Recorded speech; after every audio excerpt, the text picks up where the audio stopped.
திருத்தணியில் உதித்தருளும் ஒருத்தன் மலை விருத்தன் எனது உலத்தில் உரை கருத்தன் மயில் நடத்து குகன் வேலே.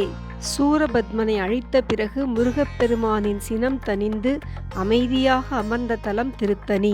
தனி என்றால் கோபம் அல்லது சினம் தணிதல் என்று பொருள்.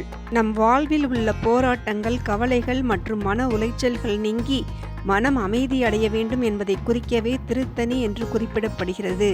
உதித்தருளும் சூரியனைப் போல ஒளியுடன் தோன்றுபவன்.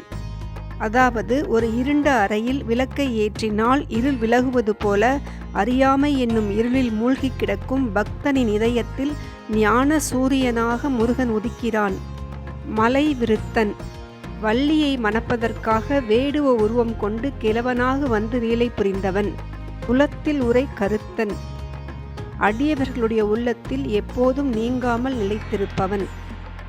மயில் நடத்து மயிலை வாகனமாக கொண்டவன் என்று பொருள். இங்கு மயில் என்பது நமது மனம் மற்றும் அகங்காரத்தை குறிக்கிறது. மயில் எப்படி ஆடிக்கொண்டே இருக்குமோ அதுபோல நம் மனமும் அலைபாய்ந்து கொண்டே இருக்கும்.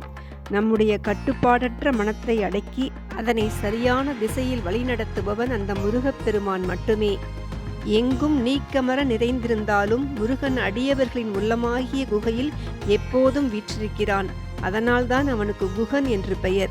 அசுரர்களை வென்று சினம் தணிந்து திருத்தணியில் ஞான சூரியனாக வீற்றிருப்பவனும், அலைபாயும் நம் மனமாகிய மயிலை செலுத்தி ஆட்கொள்பவனும், நம் இதய குகையில் நிலையாக வாழ்பவனுமாகிய குகப்பெருமானின் கையிலுள்ள வேலாயுதமே எனக்கு துணை. அதுவே என்னை காக்கும் கவசம். முருகன் வேறு, அவன் கையில் இருக்கும் வேல் வேறு அல்ல. வேலே முருகனாக நின்று நம்மை தீமைகளிலிருந்து காக்கும் என்பது இதன் சாரம். இந்த சக்திமிக்க மந்திரத்தின் பொருள் அறிந்து பாராயணம் செய்து அந்த செந்தில் ஆண்டவனின் அருளை பெறுங்கள்.